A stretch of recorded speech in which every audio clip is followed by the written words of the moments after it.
Good afternoon, everyone.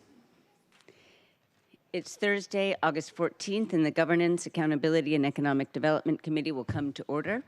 It is 2:04 p.m. I'm Sarah Nelson, chair of the committee. This is the last committee before we head into the August recess. All right, will the clerk please call the roll?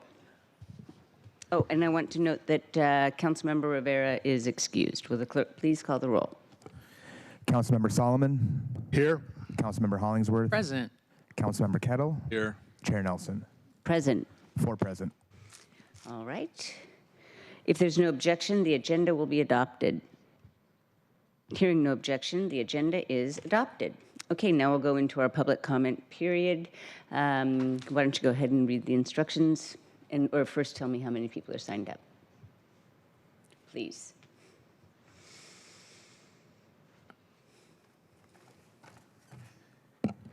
Chair, we have 5 in-person and 2 remote public commenters. All right, let's start with the in-person, and everyone can have 2 minutes. I'll call on speakers in the order they signed up to speak, starting with the in-person commenter. Speakers will have 2 minutes. When you hear the chime, you will have 10 seconds left. If you exceed that time, your microphone may be cut off so that we can move on to the next speaker. First, we'll have Bobby Nickel. Please come up.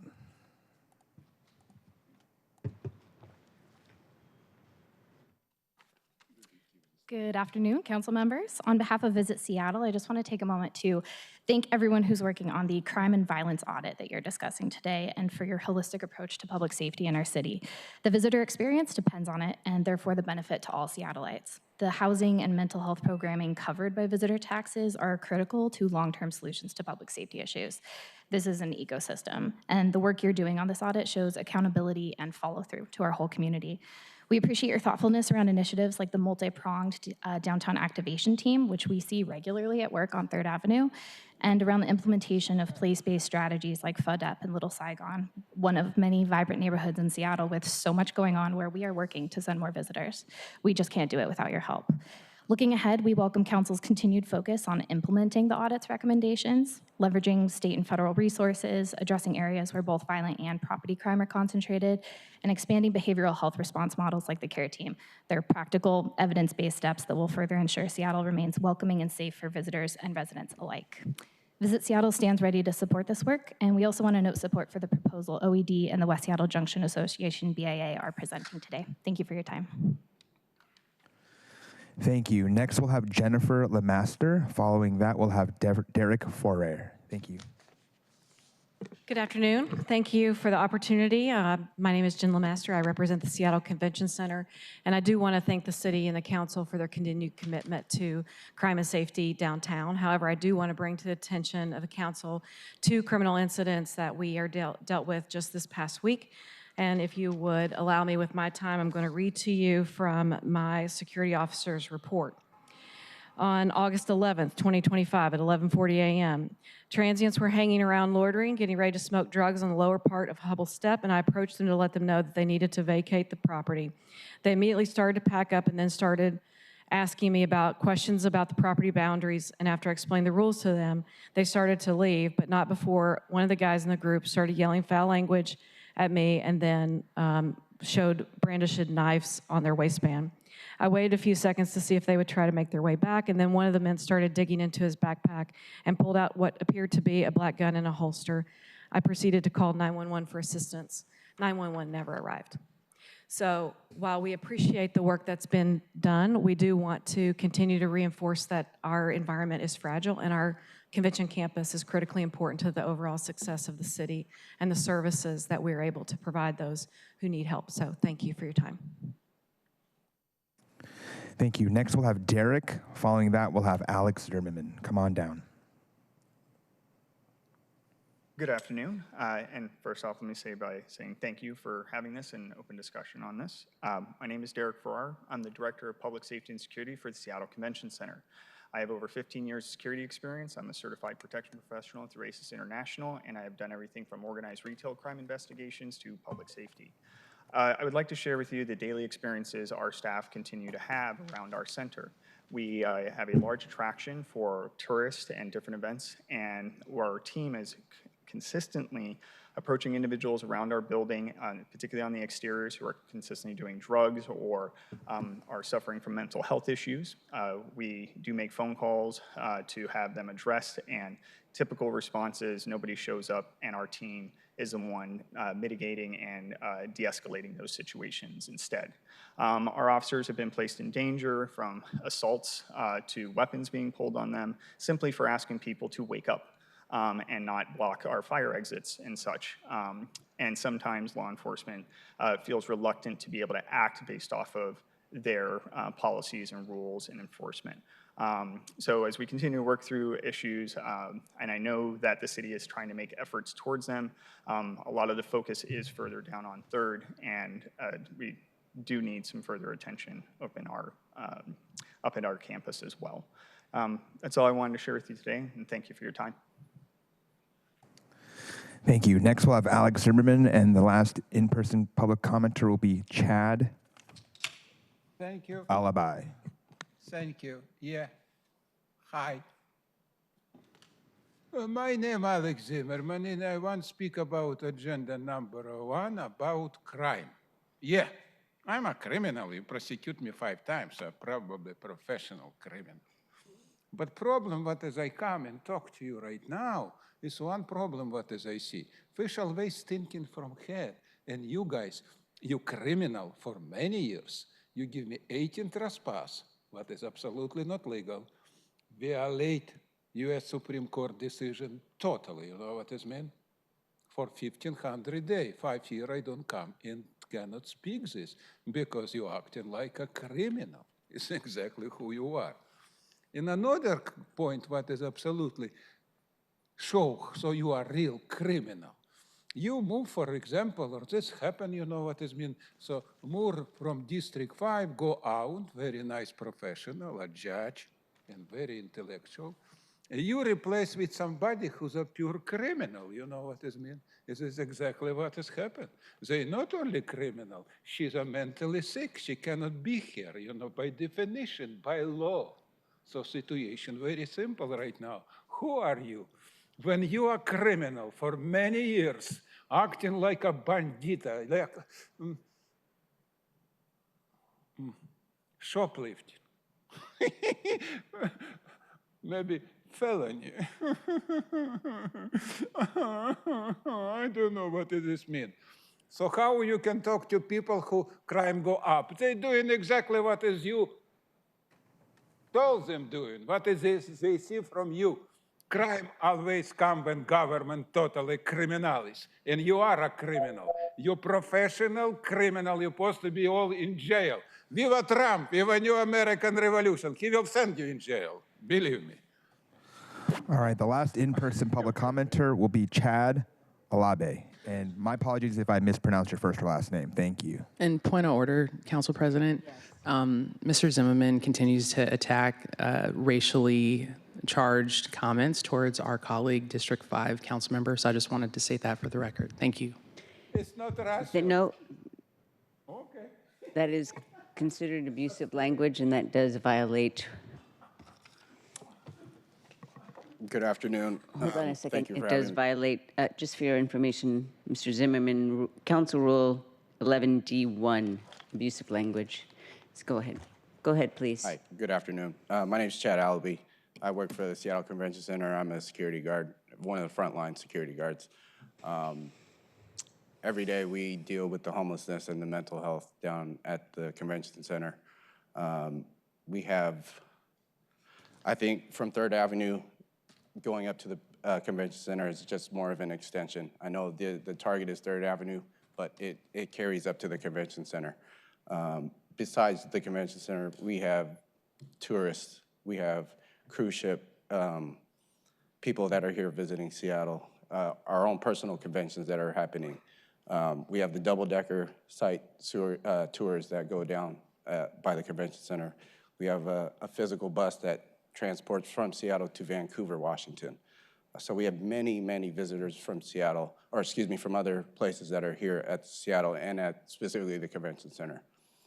With us specifically dealing with all the mental health and homelessness, when we feel that we have emergencies and we need to call 911, we feel that we don't have that backing or having that help because we feel it's an emergency, so we call. And when we don't have that backing from the police department, we feel just, what are we doing? What's going on here? So those are the things that myself, the team deal with every single day. I work an 8-hour shift, and 90% of that is dealing with the homeless and the mental health. So that's just all I have to say on that. Thank you for your time. Thank you. That concludes in-person public commenters. Council President, both remote public commenters are not present. Let's see. When was the last time did they ever log in as present? Okay, without those commenters present, we'll just go ahead and say that we have reached the end of our list of speakers that are actually present, so that public comment period is now closed. And before going on, I do want to just respond a bit to the public comment, because I hear you, and it is. One can say that we've reversed the trend of losing more officers than we can hire. That is a positive result, but it's still the fact that officers are responding to behavioral health issues that they are not well equipped to deal with. I recognize that personally. That's partly why I've been so focused on expanding treatment for addiction and for our drug crisis in general. But I hear the comments that are being made that more needs to be done when it comes to supporting our frontline workers at all over town, but also at the convention center, because so many people come through there, and that's the window, the first glimpse that a lot of people have of Seattle. So thank you. All right, seeing that there aren't any other public commenters, we've closed the public comment. Would you please read item 1 into the record? Agenda item number 1, gun violence, overdoses, and crime and organized retail crime audit recommendations follow-up for briefing and discussion. Okay, once our presenters can come on up to the table. All of them can come up, and then first what we were going to do is have the, I will introduce what's happening here. What's going on is this is a follow-up to the auditor's presentation in our July 10th meeting, where they went over all of the recommendations of previous, they didn't go through the individual recommendations, but they did present a high-level view of the audits that have been conducted and the number of recommendations that have been implemented and not implemented. And today we're going to drill down into 3 of those audits that are public safety related. So before going forward, I'll just say that obviously public safety is the core duty of local government, but backing up, I'll say that council passes the laws, including the budget, and the executive is supposed to implement. And then it is also council's job to, as the oversight body, to make sure that the money that we allocate is being well spent, and that the programs that we are funding are producing the intended results. And it's the auditor that is our partner in that work, because they are the legislative branch's accountability, I would say watchdog, but partner. And so they produce these audits that not only look at what's not happening, they also suggest things that should happen. These audit reports offer a roadmap to improving city government. And so I'm really proud to have you, not proud, I'm grateful to have you here today. And so we'll be going into 3 of those audits that you produced recently. 2 of them were presented in my committee, most recently the one on gun violence, 4 recommendations for what the city should be doing to reduce gun violence. That's particularly timely. I have to note the good news is that compared to last year, we have had 26 homicides compared to 36 of last year. However, that's 26 too many. And so one of the audits that we'll be looking at is looking into the extent to which those recommendations have begun to be implemented. And the other two audits that we'll be looking at, one is the audit that was produced in 2024 and presented in the GAID committee, which looks at the concentrations of overlaps of crime and overdoses. I think that can take credit for basically introducing a new phrase into our local lexicon, which is place-based policing. And then the other audit is the one on tackling organized retail crime. And so that was produced in 2023. So really looking forward to this discussion today. Why don't you all introduce yourselves, and then you can proceed with your presentation. Then we'll have some council member questions of that before proceeding to the executive's presentation. David Jones, City Auditor. I'm Claudia Gross-Shader. I'm the Director of Research and Evaluation at the Office of City Auditor. Andrew Meyerberg from the Mayor's Office. Sarah Smith, Mayor's Office. Sean Barnes, Chief of Police. Hi, John Ehrenfeld, Seattle Fire Mobile Integrated Health. Harold Scoggins, Fire Chief. Tanya Kim, Director of the Seattle Human Services Department. Ann Gorman, Senior Policy Advisor, Human Services Department. Leandra Kraft, Mayor's Office. Lee Hunt, Seattle Police Department, Executive Director, Crime and Community Harm Reduction. And Brian Maxey, Chief Operating Officer, Seattle Police Department. Thank you. Welcome. Thank you, Council President Nelson, and thank you, council members. For members of the public, you can find all of our audit reports at www.seattle.gov/cityauditor/reports. I'm going to briefly recap our audit process, and all of the recommendations that are pending are listed at the end of the slideshow that I believe Taman is pulling up. And as with all of our audits, we followed the U.S. government auditing standards so that you can be assured of the quality and independence of our work. As part of our standard protocol, we incorporate feedback on our draft reports from the involved city departments and stakeholder organizations. And I'll say that sometimes it can be a long process, but there are never any surprises for the executive in our final reports. For all three of the audits, the executive concurred with all of our recommendations. And that said, we know that our work, our audit findings, our recommendations, and our follow-up on those recommendations can be challenging for the executive. So we really appreciate the executive's collaboration on these three audits and their acknowledgement of our shared goal of doing better for the people of Seattle. The next slide, please. In addition, for all three of these audits, we harnessed the collective power of additional agencies and stakeholders. This included working with community partner organizations and other government agencies, and getting free technical assistance from federal agencies and research organizations. For our 2023 audit on organized retail crime, we sought to understand more about how the city could address the fencing operations that underpin organized retail crime. And we worked with city departments, the King County Prosecuting Attorney's Office, the Washington Organized Retail Crime Association, and the Washington Retail Association. And researchers from the Center for Evidence-Based Crime Policy and the Loss Prevention Research Council provided input on this report.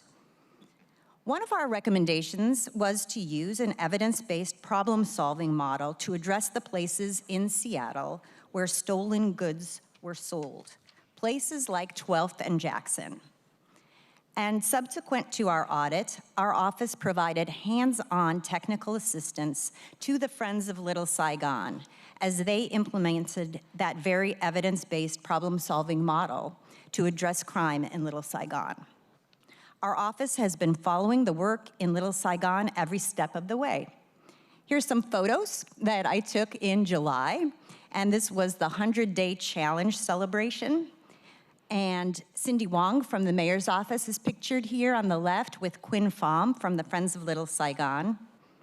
Consistent with our audit recommendations, the mayor's office has been coordinating the action items in Little Saigon that involve city departments. And I understand from talking with John from the fire department that the fire department will be having an overdose prevention pop-up event in Hua Mai Park, which is pictured there. So we'll be hearing more about that in their presentation. Next slide, please. In 2024, our audit sought to learn more about the places in Seattle where overdoses and crimes are concentrated and how best to address those places. Our audit was the first time that the city combined police data on crime with data on overdose responses from the fire department. For this audit, we received free technical assistance from the Bureau of Justice Assistance and the Office of National Drug Control Policy. Researchers from the Center for Evidence-Based Crime Policy and Washington State University's College of Medicine provided input on our report. For this audit, we wanted to test our audit findings by using a case study approach. We selected a location in Seattle where overdoses and crimes are concentrated. That was 3rd Avenue from Virginia to Blanchard. We worked closely with the agencies in our case study site. This included Plymouth Housing, YWCA, Harborview, and Evergreen Treatment Services. Subsequent to this audit, we rolled up our sleeves and helped the executive write a grant application to implement the audit recommendations at this Belltown location. It was not funded last year, but we helped the city reapply this year. Next slide, please. Our 2025 report offers 4 concrete things that the city could do to better understand and address the current gun violence patterns that we're experiencing in Seattle. For this audit, we had free technical assistance from the Police Executive Research Forum. We worked in collaboration with the King County Prosecuting Attorney's Crime Strategies Unit and the Seattle Police Department's Performance Analytics and Research Group provided 2 custom reports for this audit. Our recommendations for this audit require the city to get more organized around data that can help us better understand and address gun violence, and more organized around coordinating activities among city departments, other government entities, and community partners, using an all-hands-on-deck approach to address gun violence. We don't have to reinvent the wheel. Our report offers examples from other jurisdictions that have led to declines in gun violence. And we noted in the report where free technical assistance is available for Seattle. In this case, there is free technical assistance provided through Bloomberg American Public Health and Johns Hopkins University. This technical assistance could help the city set up a violence reduction council, like the one pictured here. It's an evidence-based structure to review violent crime incidents and apply the lessons learned in a systematic way. So, in summary, our recommendations were developed with input from subject matter experts, leading researchers, and community partner organizations. We incorporated input from city departments and the mayor's office on all of our reports. And our office has continued to work actively to follow up on all of our recommendations. We all have a common goal of using strategies that are proven effective for addressing our current conditions in Seattle. Everyone in Seattle, especially our most vulnerable residents, deserve strategies that are effective for preventing overdose, crime, and victimization. Thank you. Council President.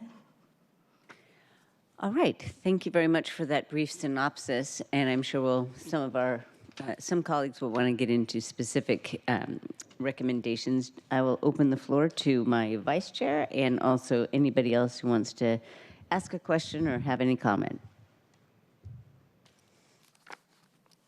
Thank you, Council President. I do this in my committee too. I always go to my vice chair first, so I shouldn't be surprised when it happens to me in this committee since I'm the vice chair.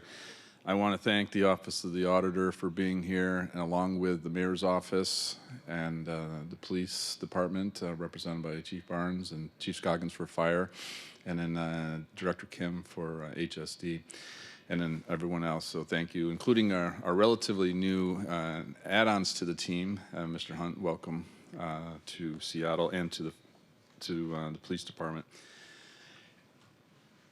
Clearly, particularly in my role as Chief of Public Safety, as Chair of Public Safety Committee, I work these issues on a daily basis, literally a daily basis, and with input received in so many different ways, to including my wife on her way into work this morning, giving me a call and saying, did you see this? Did you know this? So the input is far and wide. With that background, I just wanted to go to a few points, a few questions, and this is to the auditor's side now. One is, we really do need to do more related to organized retail crime, and a lot of the things that I see here make sense. In my interaction with businesses and the like, a lot of times businesses feel like they're hamstrung, like corporate says this, legal says that. And one of the things that we've been engaging on with OIR is like Olympia. And I notice, in terms of engaging with Olympia, it's the issue of being vulnerable to, lawsuits and the like if you take any action at all. And, trying to indemnify these businesses was that part of it? Because I don't see that part in terms of the recommendations, in terms of how do we provide protections to businesses who are looking to take some sort of action, whether directly themselves. And by the way, can I say, thank God for private security. I really appreciate all the work that they do from businesses far and wide across the city, but also places like the Convention Center. As I've often said, we've done great work in terms of increasing the staffing of Seattle Police Department, but we're in this bridging moment right now because they haven't fully come online. And so the private security that does a lot of great work is kind of needed as we kind of go from A to B. So I just wanted to say thank you, sir, for being here and your comments. But can you speak to that part? Like, how do we protect businesses and organizations better? And is there anything along those lines that you would speak to related to Olympia or anybody else? Right. So I think that for this issue and for all three of the audits, everybody at this table would recognize that these are complex issues and they require a multi-pronged approach. And you're absolutely right, Councilmember Kettle, that one of those prongs to the approach is what can be done through legislation with state and federal partners. And recommendation 10 does speak to that. The city should advocate for new state and federal legislation that could help address the organized retail crime investigations, et cetera. We did address that in our audit. We worked really closely with the Washington Retail Association. They can be a good partner for the city in moving forward legislative actions. So that is that's one thing that I would mention. The other thing that I would mention is, yes, hearing the frustration from loss prevention and from the retailers that our hands are tied, there's not much that can be done. However, there are certain things that can be done. Loss prevention for a lot of these organizations does an excellent job of documenting the repeat cases. The boosters that are not working for themselves, these are the people who are engaged in the stealing the goods at the stores, are called generally boosters, and they will work for larger fencing operations. And the whole focus of this report was how could we best dismantle those fencing operations, cutting off the head of the snake, as it were. And the loss prevention staff for these retailers do an excellent job of talking to each other. They have an organization called Organized Retail Crime Association. The city participates in that. What we could do from the city is a better job of helping to provide enough information to the King County prosecuting attorney to make sure that those cases stick. Loss prevention will compile the videos and the evidence and turn it into police investigators, and then it needs to be brought to the prosecuting attorney. And I understand that this is something the police department can talk about because there has been some work done. The prosecuting attorney put together a checklist for investigators for what do they need for a successful prosecution. Brian's nodding, so we'll make a note to talk about that. Subsequent to our audit, there has been some work done to make sure that the work of loss prevention is put to good use by investigators and prosecutors, and that those cases stick. So multi-pronged approach is the bottom line. You speak, you raise a good point, and it's the technology point. As you know, today's Thursday, 2 days ago, we passed out of committee our updated for legislation for CCTV and RTCC, and we're doing a lot of great work there with the ALPR, the automatic license plate reader, the CCTV, and the real-time crime center. And in working with these businesses, to include those dealing not just organized retail crime, but those related to, as noted in the convention center, those individuals with addiction challenges or mental behavioral health challenges, is the use of like those businesses and their cameras. And I've spoken to West Precinct officers about this, and I followed up. I stopped at a business, and the sergeant showed up the next day, and then later I was really happy to see that a detective was working with this business to ensure that the cameras were working in the right place and everything was set up to pass the video, because this kind of goes to a functional criminal justice system. We need to ensure the King County prosecutor and our city attorney can do an effective job, and to address these situations. So the technology piece that you raise is really important. Just to shift, one of the challenges on the second audit, where it's titled "Where Overdoses and Crime Are Concentrated," I just kind of bridged it actually with my comment about their technology, is this is always shifting. How can we work the shifting piece? Trust me, it's interesting. And I can't speak for our citywides. I think they're pretty knowledgeable. For those district representatives, District 2, 3, and 7 in this case, it is incredible about how detailed we know the challenges in our district, and it's shifting. And particularly in downtown, Belltown, downtown, the downtown area, and these different areas where things are shifting. And sometimes they shift because of like the soda law and the like. And so the challenge as I read this is that, does it account for the shifting enough? And can you speak to that at all? Yes, I can. That is really well documented in the research. There are certain places in Seattle, in Cincinnati, in Chicago, in Tel Aviv, all over the world, certain small locations where crime is concentrated for long periods of time. And over 30 years, a crime hotspot can continue to be a crime hotspot. Councilmember Solomon is familiar with this from his work his previous work in the police department. And one thing is true about this: when you begin to make a structural change at that place where crime is concentrated, there is what they call a diffusion of benefits. And that means that the benefits can ripple out to the surrounding area. And so that's something that we would hope to see as the city, as Council President Nelson says, the city is beginning to do more and more place-based problem solving to address these structural issues. Why is one intersection, for example, like 3rd and Pike Pine, why has that been a hotspot for so long? There are physical, structural, organizational, cultural issues that have contributed to that place being a place where crime has been concentrated for decades in Seattle. And so it takes a lot of thorough problem-solving work to unpack all of that.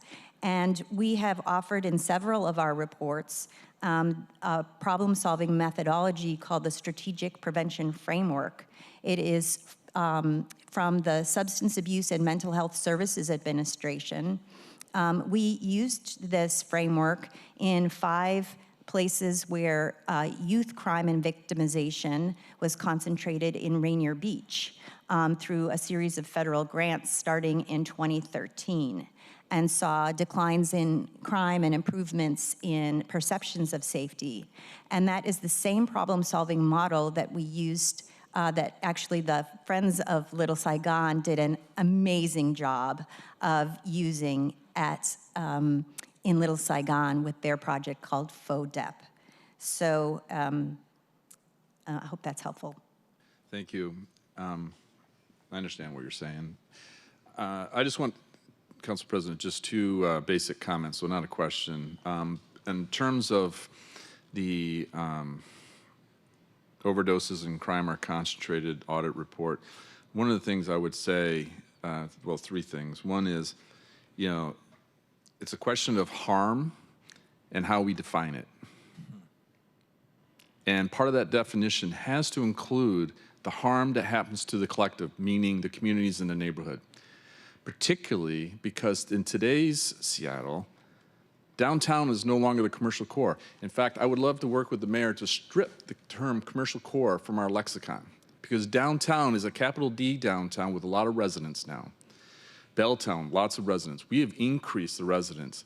And there is definite harm that is happening to our communities in our neighborhood, and that should be part of the calculus as we take action. It's a changed dynamic from what it was 5, 10 years ago. The second thing is, and I know because I'm getting a lot of emails right now, but we need to have a partnership between the city and the service providers. I met with the Assistant Secretary for the state's DSHS related to their CSO, their Community Service Office at Belltown Center in Belltown, Second Lenora, and talked about the issues. I'm like, we need you to partner with us, the city, but particularly in this case, Belltown, because what you do can have an impact on the community. And so I'm highlighting, hey, there's a drug dealer across the street. I said his name. It's incredible that, I know these things and, and all these different factors. And she understood. And I said, it's a challenge when you're handing out EBTs and then they're turned over 50 cents on the dollar to then buy their drugs. What can you do to change the dynamic? Not lump them, spread them out, so many different things. So we need to have the partnership to work with service providers. I know there's like this reaction to say, no, trust me, my inbox is getting flooded right now on emails based on a slide response. But we need to have the service providers say, hey, what's happening with our clients once they walk outside of our doors? And how can we work collaboratively with the neighborhood organizations and the city pieces too? I know that was just a comment, but they were hungry, the service providers were hungry for that in our case study site in your district. They all worked this is, Plymouth Housing is right across the street from Harborview, for example, in the YWCA, and they've been working in that environment for a long period of time and experiencing the same problems, but they did not have a forum to share their experiences with each other. And that is the real value that we can offer as a city, being the convener. So thank you for that. I 100% agree with you. In a collaborative way. Not a punitive way, collaborative way. Yeah. And just to close, and there may be some budget actions that we could take along these lines for the rest of the table. And then the one last thing, because I know I've been taking too long, but in the third area, just to understand, related to gun violence, I appreciate all these different pieces that are in this section. But part of this comprehensive approach is the legislation that we've been passing in this council, and we've been taking advantage. So I want to thank Chief Barnes. So we passed the after-hours establishment bill. And then we take action against where there were 2 individuals were killed in gun violence. We updated the chronic nuisance property bill, made it better. Chief, thank you for taking action shortly thereafter. That's a little bit different, not gun violence related, but it could have been based on what we've been seeing on Aurora. So we have to keep pressing these things. And I'll just joke in that we have our strategic framework plan, and I guess the word of the day is framework between the auditor's office and the mayor's office and the council. But we have to work these frameworks in order to get answers to these challenges. So thank you, City Auditor. Thank you, Council President. Thank you for your points. Councilmember Solomon. Thank you very much, Council President. Thank you for providing this audit. There's a couple of things that stood out for me, as I was looking at this, and it actually relates to not so much the audit, but just my experience. One being, looking at the place-based stuff. Why are certain locations magnets for activity, and why have they been that way for a long time? I reflect back when 12th and Jackson was the problem. It's now shifted to 12th and King. Right, 12th and Jackson looks pretty good. 12th and King, not so much. Okay, so there is a concern that we're not solving the problem; we're just moving the problem. And I've always thought about, like, when we look at the organized retail crime and why is stuff winding up there? Why there of anywhere else? Why was organized retail theft that occurred in Bellevue, why did the stuff wind up at 12th and Jackson to be stole? So again, it makes me think about why this place? What is it about that location that makes it a magnet? So and I'm looking at the recommendations that you have in terms of organized retail theft, and I'm just wondering, have we really drilled down to why this piece of geography? So that's just one question. So that is something that the Friends of Little Saigon have done in partnership with community members, businesses in the area, city departments, county agencies, and that is the first question that you ask is, what's the problem, and what are the specific local conditions that are contributing to the problem? And they have a phenomenal a document that goes through that analysis that was done in collaboration with lots of stakeholders. So there's not a single answer, but you can find their full set of what all those local conditions are in that report. I'll make sure you get it. Okay, great, thank you. And just two more points real quick. One point actually piggybacks off something that Councilmember Kettle said, and that is around the area of EBT fraud. What are we doing working with the businesses in the area to squelch that? Because I think that's also contributing to some of the activity that we're seeing in that neighborhood. That is an area, I know the police have been working on that. That's an area that I think I'm going to defer to the police when they... And if you can't say because of like operationally sensitive, I completely understand that. But I also just want to point out that it is something that is known, and hopefully we are doing something to address that. So this was an opportunity to ask our auditors sort of why they focused on certain things, how they did their work. Again, I say that they weren't just looking for problems, they were also looking for ways that we can improve our work and offer a pathway, a blueprint, a roadmap to doing things better, because part of your job is to research what other municipalities and counties are doing. I do have a couple questions about two of your points in your presentation.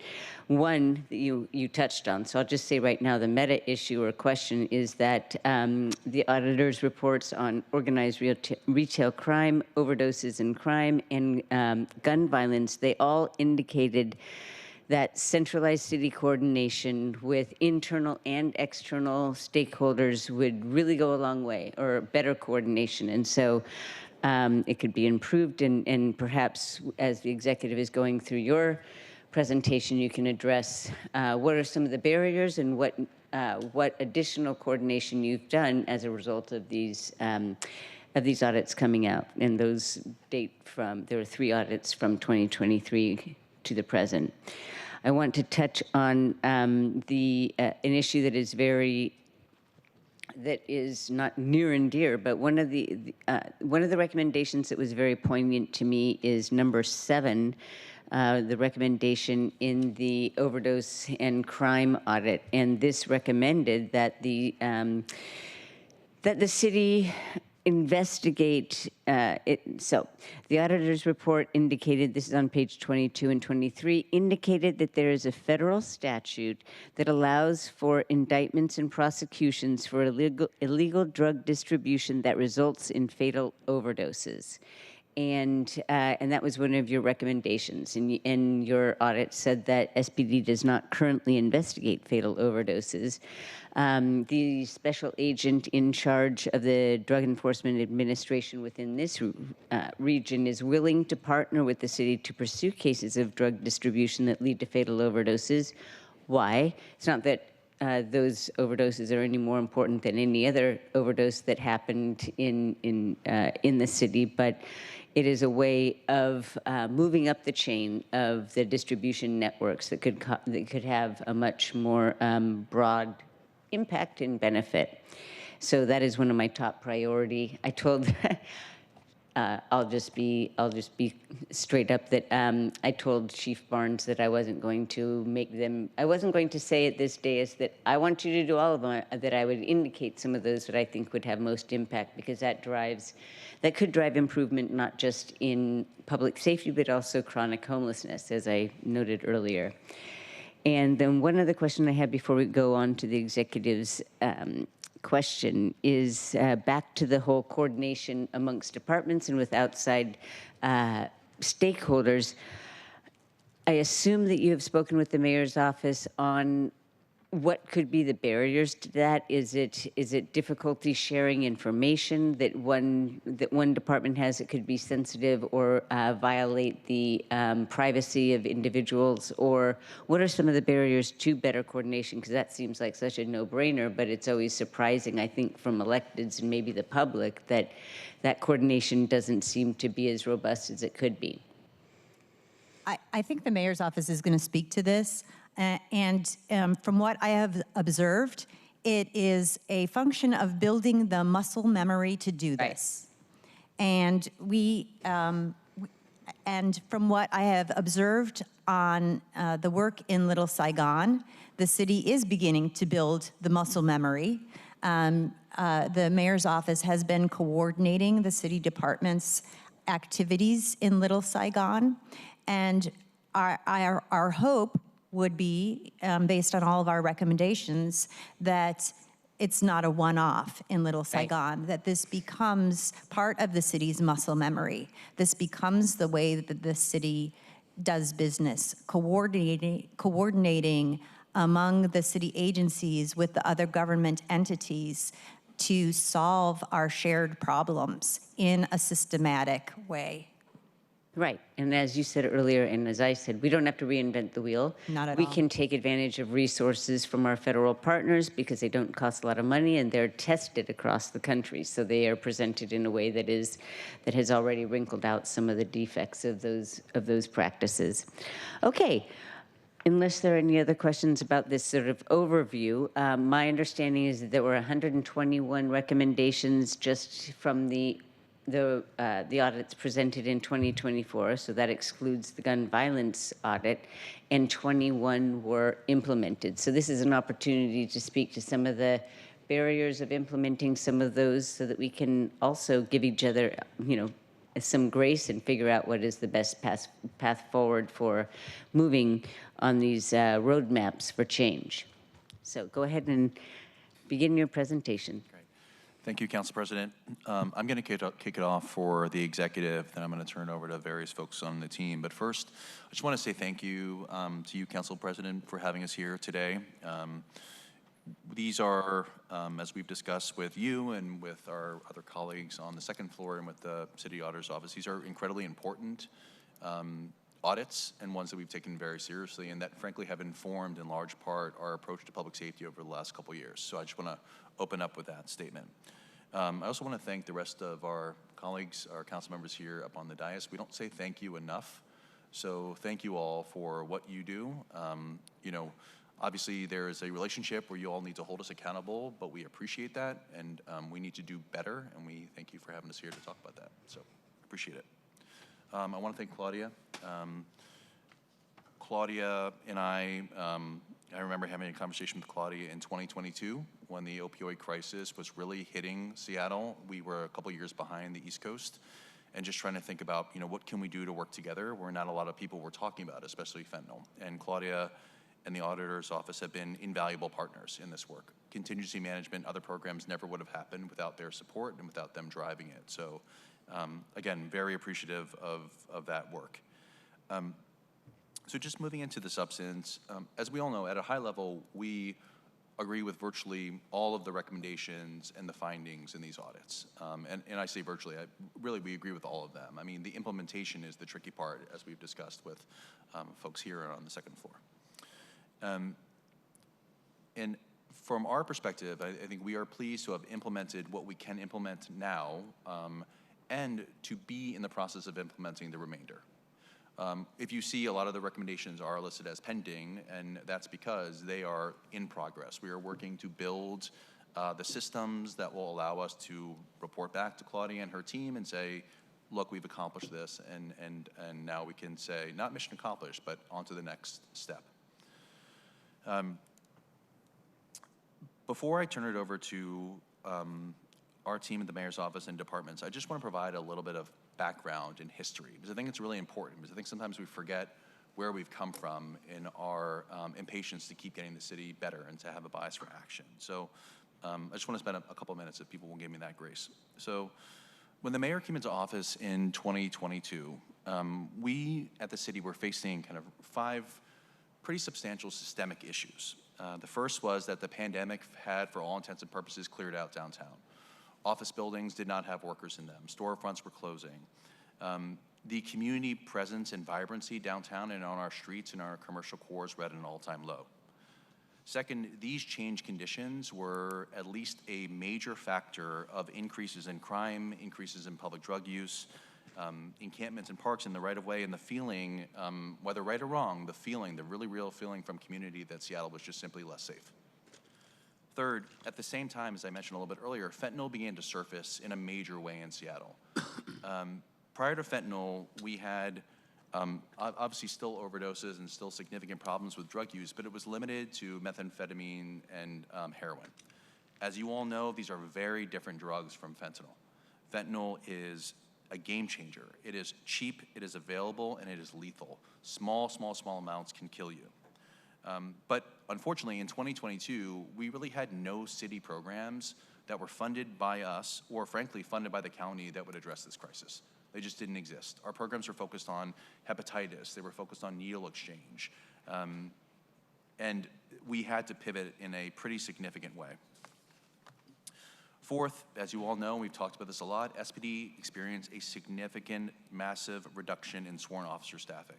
Staffing, when we were taking office, fell to the lowest level since 1991. And not having sufficient staffing is not, as Councilmember Hollingsworth will tell us, it is not an excuse to not respond to calls. It is not an excuse. However, there's a massive burden on our officers to respond to these quality of life issues that we see every single day. It's just the truth. Fifth, while our city departments were doing a great job at responding to one-off incidents, if there is a surge that has to happen in Little Saigon, we can do it. If we have to stand up a shelter, we can do that. If we need to put a store in a business in a storefront, we can do that. However, where we really have historically struggled as a city, is the silos. Is how do we bring everything together? Because what we know, and this is what we've learned, and it's not rocket science, as you all know, is that to fix 3rd Avenue, it can't just be from public safety. We have to hit it from public health. We have to hit it from economic revitalization. We have to hit it from long-term planning. Like, where are we putting housing? Where are we putting upzoning? How are we bringing businesses in? It is an all department, all city effort to improve public safety. Over the last several years, and really with the major partnership of this council and the city auditor's office, we have worked hard to reverse these trends. As we've said today, through the Downtown Activation Plan, we have made real inroads to revitalize our downtown and our commercial areas. And I apologize, Councilmember Kettle, for referring to downtown, But downtown is important. It is our engine, just like Belltown is, right? Just like Pioneer Square is, just like Little Saigon is. So it's an all approach to these places. Through targeted place-based efforts and smart data-focused policing, we have reduced levels of all types of crime. Crime is down in the city of Seattle. And we launched the first in the nation care department, the Health 99 team, and we deliver care and other diversified response options to help those who are suffering on our streets. We've created programs to address the opioid crisis that, as I said before, did not exist previously, and we've increased investments in programs that we think work. Council President, you've been a champion here. We need more treatment. We need diversified treatment. Lakeside Milam needs to go with Valley Cities. We can't have one or the other. We got to have both. We have prioritized our limited general fund monies to invest in important programs. Again, Health 99 did not exist before. We built Health 99 in partnership with the fire department. This is a program that now responds to overdoses. It's a game changer, and it saves lives. We've invested in the Orca Post-Overdose Receiving Center. Again, this was a project that was floundering. The city got behind it with your help, and we moved it across the finish line. We've invested in LEAD and co-LEAD. Again, we need to get people off the street into the right place and into a place that's going to provide them substance abuse treatment. It's going to provide them caseworking. It's going to provide them mental health. And frankly, what we've seen in Plymouth and other places is activities. What's going to keep people occupied and to keep their motivation up so they're not just going to the same places on 3rd Avenue. We've turned the tide on police recruiting. As we all know, we will have likely the single largest recruiting class in the city's history this year. Again, the executive didn't do that alone. We did it with your help on the city council. And lastly, and I think it's really relevant to the audits and to the recommendations, we are taking an all-department approach to public safety and public health challenges facing our city. Again, we've learned that it's not just enforcement, it's economic health, it's revitalization, it's activation, it's long-term housing and development plans, it's placemaking, it's safe and accessible transportation, it's clear right-of-ways and safe areas for unsheltered people to reside. And these efforts are linked, they're not siloed. And they all need to be data-based and working towards clear, measurable goals. At the end of the day, this is the core belief behind the efforts that we're going to discuss today and behind how the executive is asking and frankly demanding that its departments are going to act moving forward. So during this presentation, and I promise I'm going to be quiet soon, during this presentation, the mayor's office, it's going to be Leandra Kraft and Sarah Smith are going to discuss at a high level what we're doing as far as place-based efforts go and how it aligns to the recommendations that we've gotten from the auditor and how we're seeing things actually move in the right direction. We're then going to hear from representatives from SPD, HSD, and SFD to discuss the specific audits and our progress in each area. We are trying to take a high-level approach, so if there are specific recommendations that you want us to address, please tell us and we will chime in and do that. But we wanted to get you as much information as possible in order to show you all that we are taking these audits and these recommendations seriously and that they are informing the way we're approaching public safety in the city of Seattle.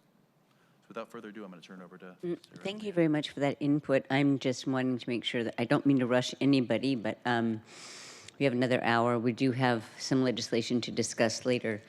And so I'm not asking you to jettison pages of the presentation, but I'm really interested in focusing on your response to the recommendations. And then afterwards, if there's a possibility of including in comments other work that you're doing that wasn't specified in the recommendations, I really want to hear that. Thanks. Let's go right into it. Leandra, you can kick it off. I don't need to speak. Thank you. Good afternoon, everyone. I've had the pleasure of meeting most of you, and so I want to talk about going from what Andrew was talking about. The mayor's office really is focused on the problem statement that you all have identified, that neighborhoods in Seattle have persistent, interconnected problems related to public safety, economic development, and neighborhood vibrancy. Seattle has attempted to address these issues in several different ways, and we want to again thank the auditor to express that we took that into consideration when we decided to take a place-based approach to address some of the most high impacted areas with 911 calls and overdose data. So one example of that, or these three examples is that the downtown activation plan is working in coordination with the downtown activation team that is doing surges in certain areas, and the Little Saigon strategy specifically in connection with the FODEP initiative in Little Saigon. And so some of the examples of what we're doing is the crime prevention through design, and that's the SEPTED assessment. That's where we take a moment to figure out and take inventory, an assessment of what's going on in that area that makes it a hotspot area. What do we need to address so that we could have a surge effort in all departments? And so what you see on the left-hand side with the downtown activation team is our scheduled restoration actions, where we really take a surge of effort, multi-department, where we have proactive policing, we have beautification efforts, where we take a look at the structures. Can we make environmental changes in the spaces so we can reduce crime and overdose in those areas? We're working with our Office of Economic Development to activate those spaces, create more positive foot traffic, because we know when we flood a space with positive energy and foot traffic, it makes people feel that the space is safer, and it reduces the negative behavior in those right-of-ways. And that's how we can really get to the investment piece, where we can say, this area is stabilized, we're activating it, and now we know how to best invest in those areas. And I would just add to all of that is that community has to be with us every step of the way. So from the beginning, we have to be working with community to understand what is the culture, what is the needs of this community. We can't tell them, they have to be there. They have to be at the table, talking about Quinn, being at the table, going to Bloomberg and being part of this process. So in each one of these phases that we go through, they will always be an active member in the area. And one of the things that, just to dovetail off of that, the specific issue that was addressed by the council members was, how do we also have a holistic response for individuals? Because yes, we are about making sure that we can address the safety concerns in the area, but we want to have a holistic response. And some of the things that we've been doing is making sure that we can work with our service providers, with We Deliver Care, with co-lead, with LEAD, and Purpose Dignity Action, or PDA, so that we can get the resources out to individuals in tandem with the Seattle Fire Department. I am so proud to say that in the past 2 months, we were able to get 19 of the highly most impacted individuals in Little Saigon housed in temporary lodging. And 19 may not feel like a lot for some people, but when you know that those individuals are impacting that community, there is a felt impact. And so this is just an example of how we are trying our best to implement the recommendations so that we can take in metrics and have a data-driven approach for where we are making investments. We come to the table with agreed metrics of what are we trying to do here, and what you're looking at is this One Seattle Restoration Framework for public safety, community well-being, vibrant spaces, and economic recovery. For each of those 4 areas, we determined what we thought would be best metrics that we know we can actually measure, so that if the data isn't trending in the right way, we can know that we need to do a different strategy, or we can apply more or less pressure in certain areas. And as you will notice, some of these are going to be more leading or lagging metrics. And so knowing that, Claudia, you're going to love this, we are bringing all of this data into one place where we can actually see how it affects each other. And so we know that some of this is going to be more immediate and some is going to take longer, and we have to be able to track it from each of the departments all speaking the same language together. So that goes back to one of the key recommendations in all of the audits, which is we have to coordinate, we have to be willing to share info, and we have to break down the silos. So can I just ask a question before you go on? That was sort of an introduction to the work that you've been doing in general, and then will you be identifying the specific recommendation that the work on the subsequent slides responds to? Yes, we will. I mean, so for the opioid audit, most of the recommendations that were pending correlated to reporting out on the place-based work that we were doing. So we, right now, are finalizing some of the the preliminary metrics, and so we'll be able to share that with Claudia. So we believe that at that point, we will have implemented that recommendation. Or, I mean, obviously, we need to confer with the auditor's office, but I think we feel like we are in a place where we were getting closer to that. So this thematically responds to a major subset of the recommendations that were in the report. What we are hoping to do now is with these other presentations is to hit on the remaining recommendations. But obviously, as much as the team members can, if you can reference a recommendation that you're driving towards, it'd be helpful, and Sarah can obviously help with that too. Thanks. All right. Good afternoon, everyone. I will certainly be brief as I introduce our COO, Chief Operating Officer, Brian Maxey, who's worked very hard to coordinate a lot of these efforts, who works closely with our legislative body, as well as our Executive Director of Crime and Harm Reduction. There's not a lot of police departments that have really an embedded criminologist working to bring together all of the things that were in the report together.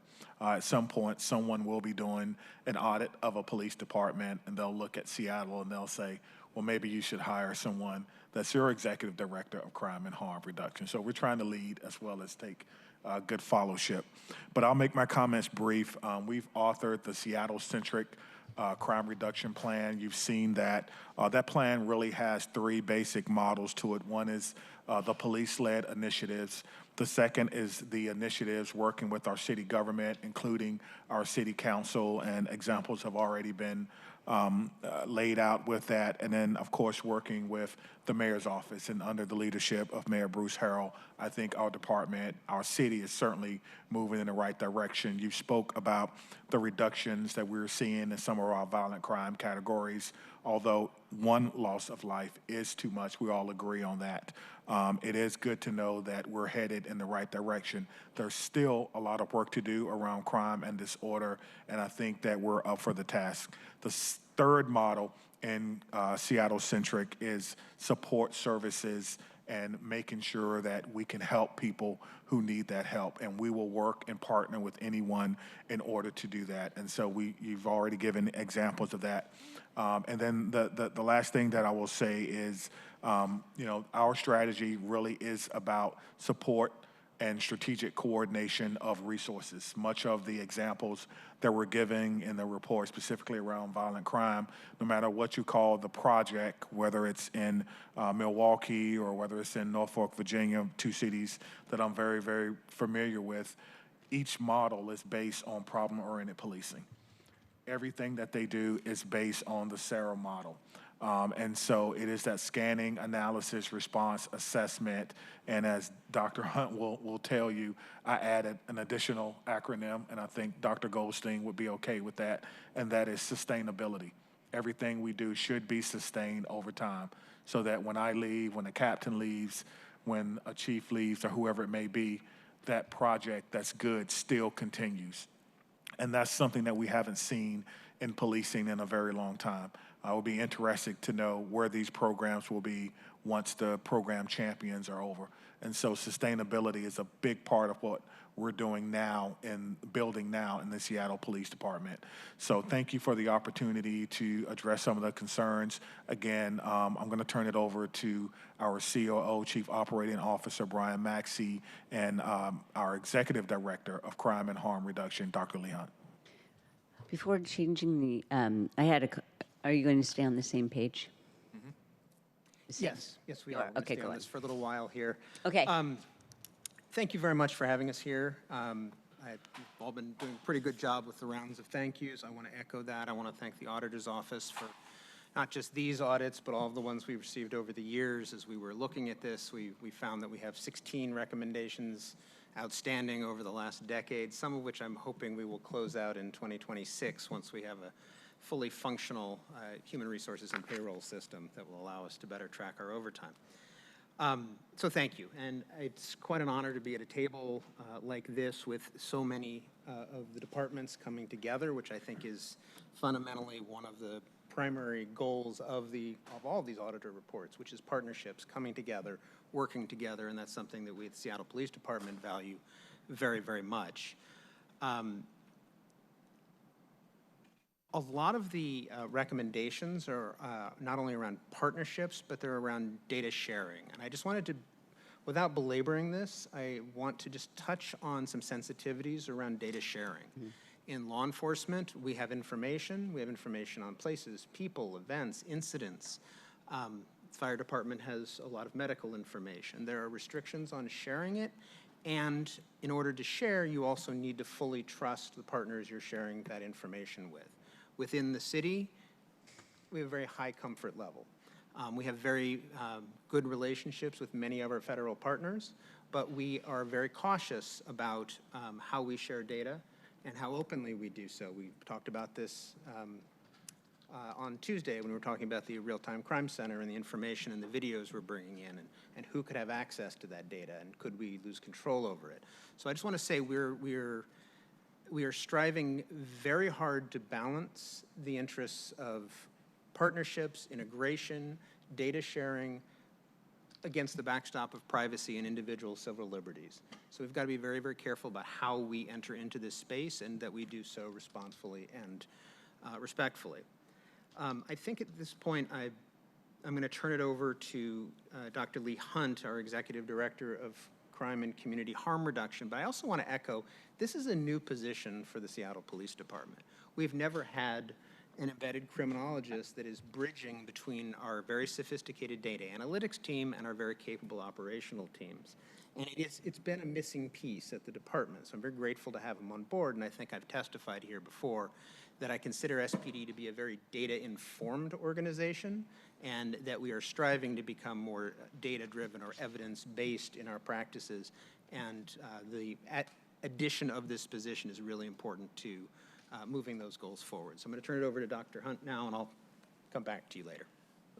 Thank you, COO Maxey. I'm going to be following the PowerPoint slides, and I think, Council President, you've got a question on one of these slides. So right up front, in terms of understanding gun violence and working off of the report from the Auditor's Office, we absolutely are in alignment with the recommendations that the Auditor has made, particularly around the vision that we have as an agency around recognizing the harm that violent crime, particularly gun violence, has and plays to individuals and the victims and families, and that we work very hard to bring justice to those individuals who have lost family members due to gun violence. We have, as has been spoken of numerous times already, we are looking to partner with every quarter of the city and city departments, and a lot of what I've been doing in my first 5 months here is getting to meet people and begin to build those relationships and develop those partnerships with Department of Neighborhoods, with Human Services, with parks and others, to figure out what we can do to work together to collaboratively reduce and affect change in terms of violent crime, particularly gun crime. On the other side of that is all the enforcement side of gun crime, the things that we need to do working with our state and federal partners to address the illegal gun activity that occurs throughout the country and what we see here within the city of Seattle. Do you have a question on this slide, or? Yeah, I just wanted to, so use of evidence-based programs, that second section of this page.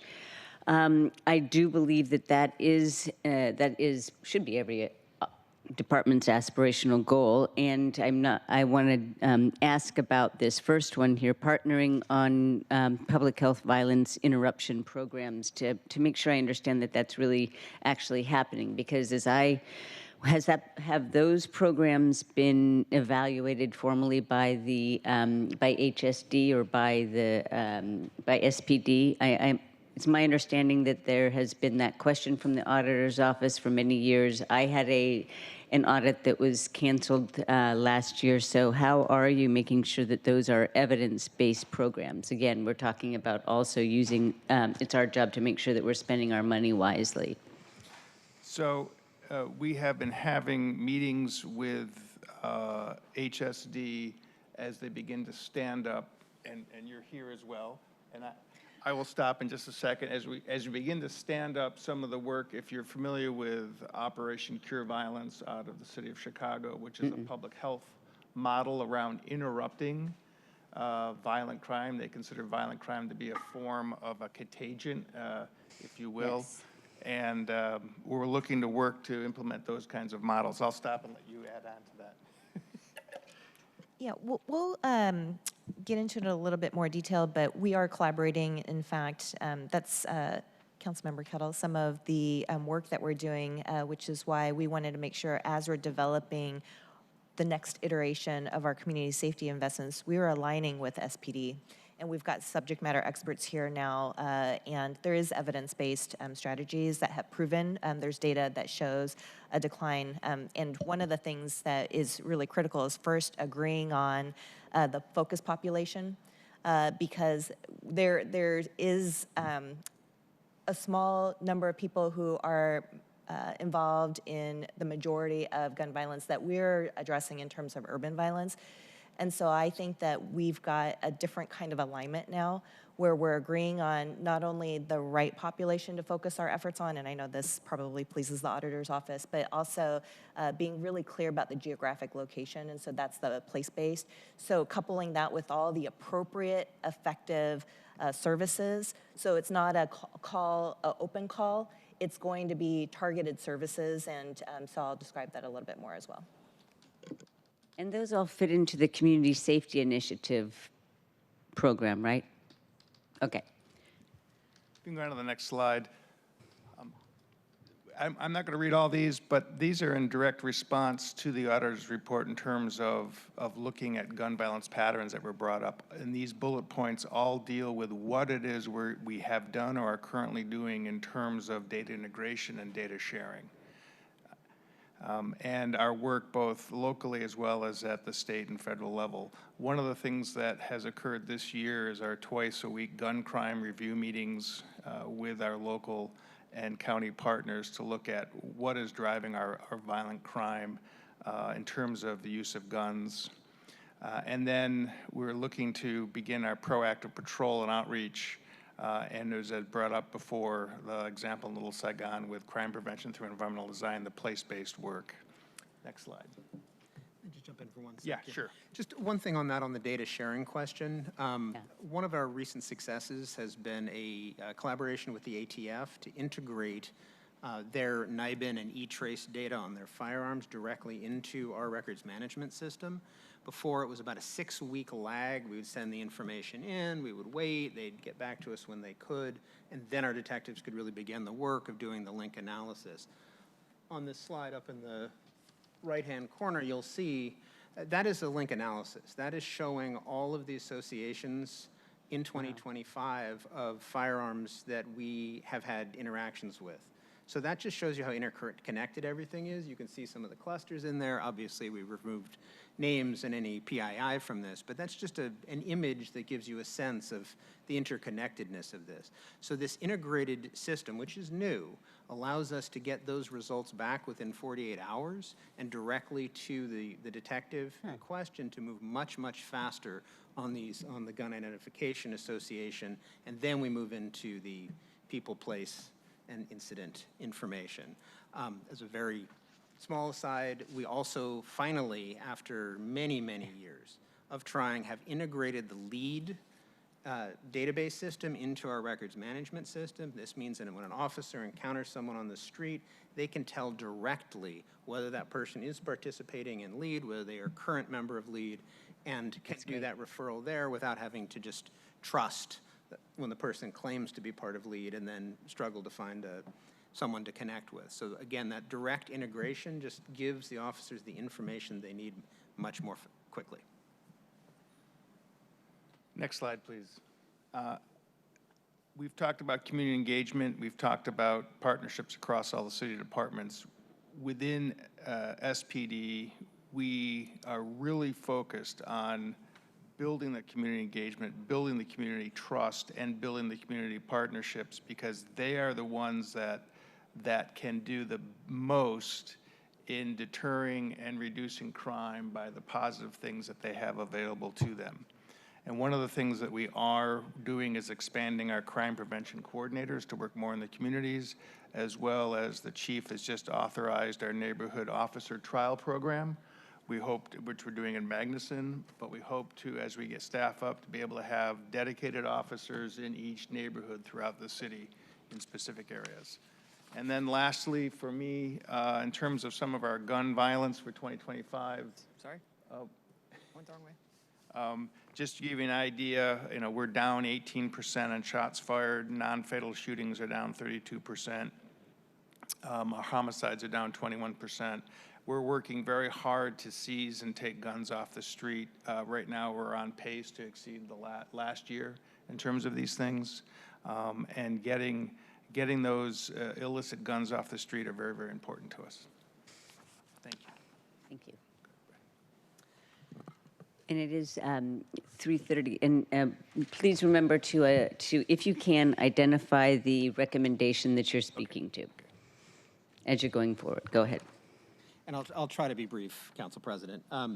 Turning to the organized retail crime, we, in 2024, in December, we assigned a new detective who I had the pleasure of communicating with over the past week, who, we have many, many talented people at the Seattle Police Department. This person has a focus and a level of passion that is sort of exemplary. I'm in the middle of writing up a commendation as we speak. But since December 2024, you mentioned the King County Prosecutor's Office and their checklist.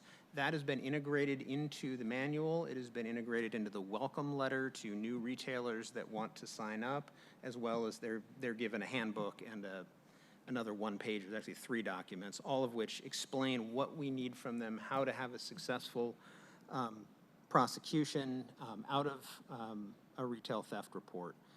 The retail theft program itself has been in existence since 1989 with differing levels of focus. I'm happy to report we are highly focused now. We're conducting 1 to 2 retail theft operations a month. This is with the detective that is assigned to organized retail crime, but also working with the General Investigation Unit. There were 11 operations in 2025 that resulted in 24 felony cases. That was 178 incidents. So that's many more incidents than actual felony cases. There are some 50 to 100 misdemeanor cases that were also brought to the city attorney's office. And this detective and GIU have been coordinating with the relevant precincts. I think we've done operations in all precincts except West, which is on the roadmap now. The online reporting system that we replaced, I think it was 2 years ago, for general low-level property crime reporting, we did not update the retail theft module of that system at that time because we simply didn't have the funding for it. It's still something we're very, very interested in doing. Since the time we did that work, new systems have come out on the market that might actually serve us very well. We're actively exploring that. And with the support of the mayor's office, if we can get better online reporting and, more importantly for retail theft, really accelerate the efficiency of the reporting and the automation of the reporting, we can move things faster and get more information. Again, I think I mentioned this detective has overhauled all the manual guides and processes based on the information with the King County Prosecutor's Office, and we regularly are meeting with the Washington Organized Retail Crime Association, WORCA, and the Retail Industry Leaders Association, as well as our county partners. So those partnerships are in existence. We're pushing hard on them, and we're trying to use them as a force multiplier to become more effective in this space. So there's a lot going on. And I think the only other thing I wanted just to briefly address was the partnership around drug trafficking, which is the Northwest HIDA, which is the high-intensity drug trafficking area. This is a federal program that is regional in nature, and we're able to focus on narcotics activity within the western states. And what's important about this is by participating in this program, not only do we get technical assistance, we get monetary support. For example, they purchased one of our 3 narcotics dogs. They have training materials for us, but they also have what I perceive to be a deconfliction database. And what's important about this is if someone's involved in narcotics activities, there are many different jurisdictions that could be intervening on that individual or individuals, and you might not know that others are in play. So what this system does is allow different jurisdictions, different agencies to come together and deconflict the efforts to ensure that whoever has the most successful case or the best approach to remediating the problem gets to take the lead. And we participate regularly in this. And that sort of regional coordination allows us to deconflict, gain information, and yet we are confident that the data sharing we're doing there is within our and the city's values. I just want to note, unfortunately, Council President had to step out, but I think this work that, both this work globally and the work that we're doing with Northwest HIDA is directly responsive to two of the recommendations that were in the audit, and it's something that the Council President was really, really focused on. So again, we're still developing and growing the relationship, but we believe that we're moving towards implementation of that recommendation. I understand that point, and so and that is very important. And I also find very important anything to make reporting better, easier, because I'm sure all of us have experience where people are no longer reporting because of frustrations. And if we're going to be a data-driven decision-making, we have to ensure that the data is up to speed, and getting the reporting squared away is great. So thank you for that. Okay, Human Services Department. We don't have as much data to present, but I'm going to briefly give you an update on our community safety efforts, specifically with the schools that we're working in and the neighborhoods or the place-based strategies that we're developing as well. Just as a reminder, we have made a commitment to support 11 high schools and middle schools that had data showing that they were most impacted by crime and violence in the immediate surrounding area. So we've identified those 11 schools.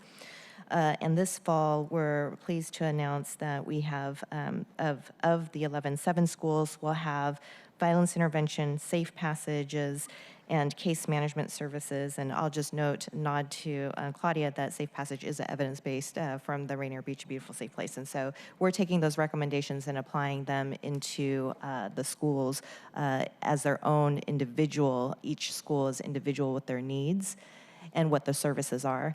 In addition, we're not serving, although we'll be present, our community-based providers are focusing on students who would most benefit from these services as well in terms of case management and that violence interruption. And so again, data informed.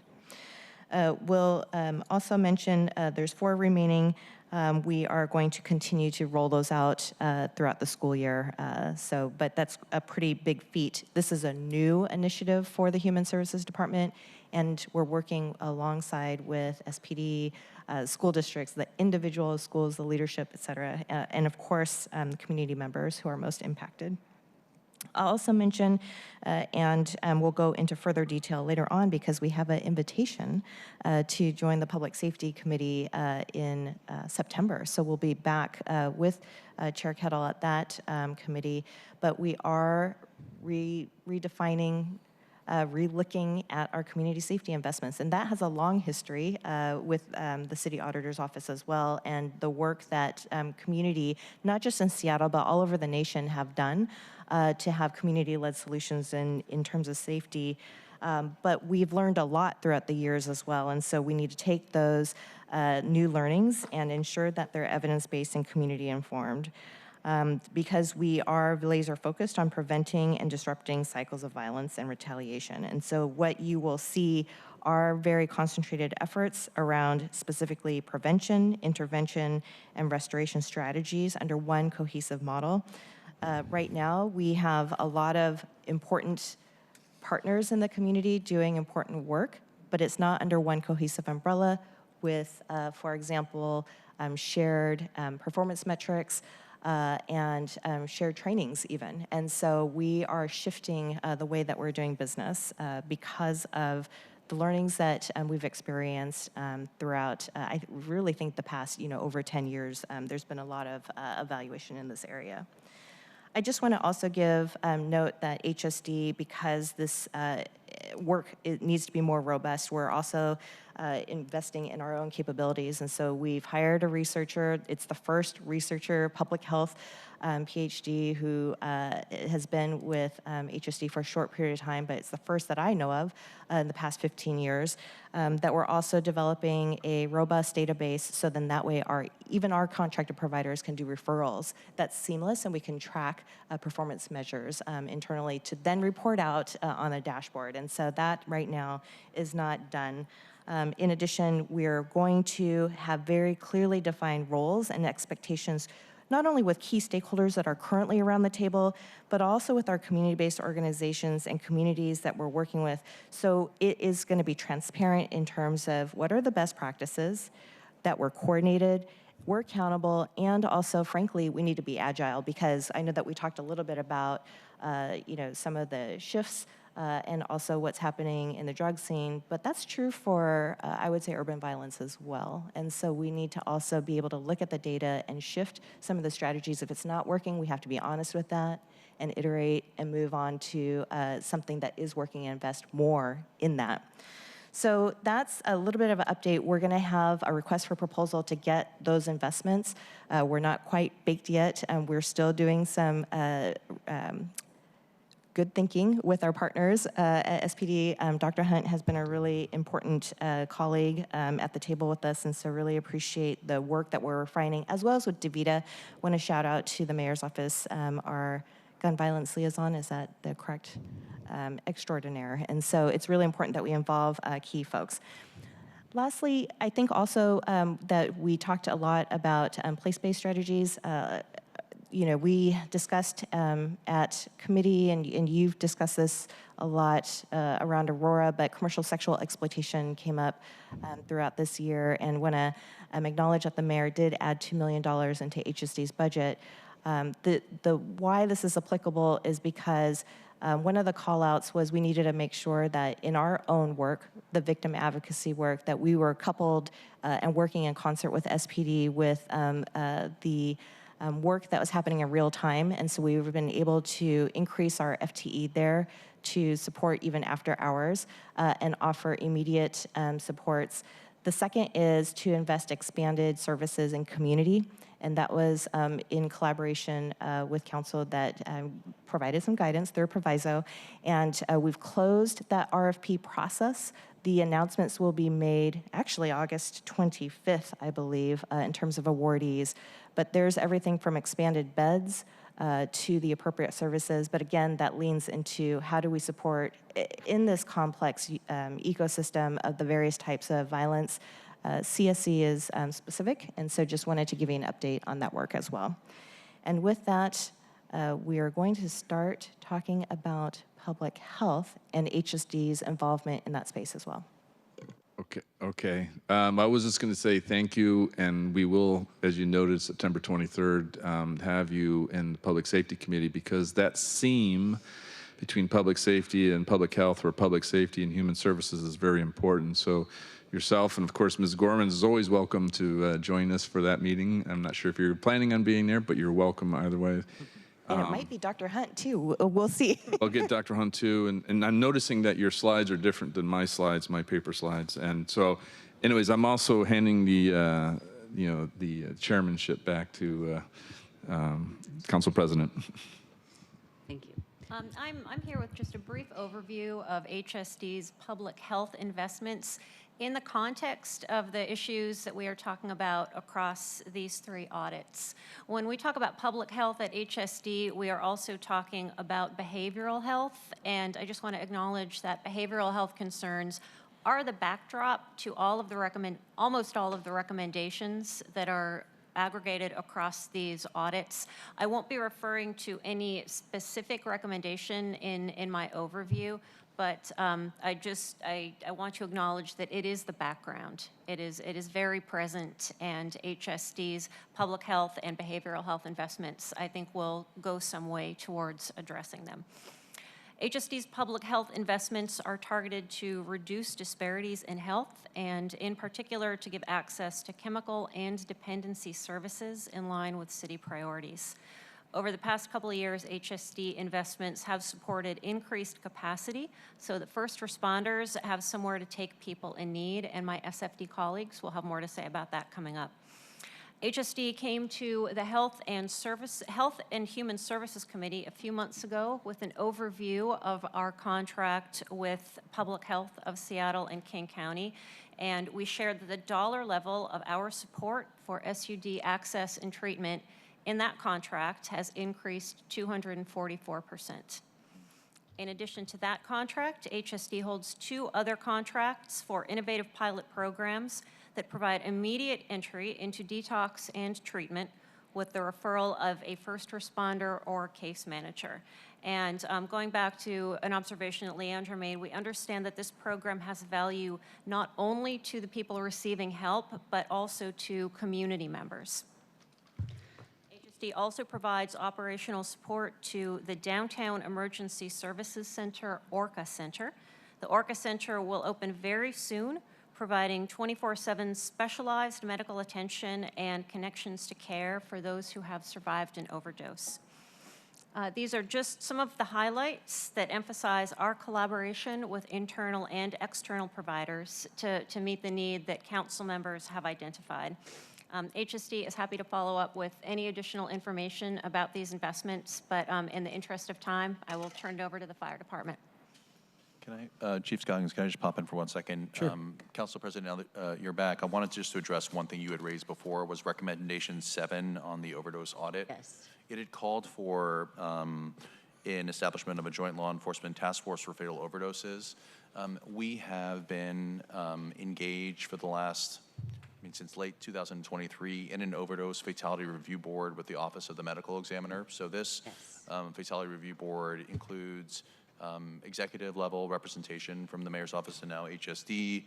It includes a SPD sergeant sits on the board. It includes prosecutors, other law enforcement personnel, as well as public health and service providers. So the purpose of the board is to look at a subset of fatalities every month and is to come up with systemic recommendations to flow from the examination of those fatalities.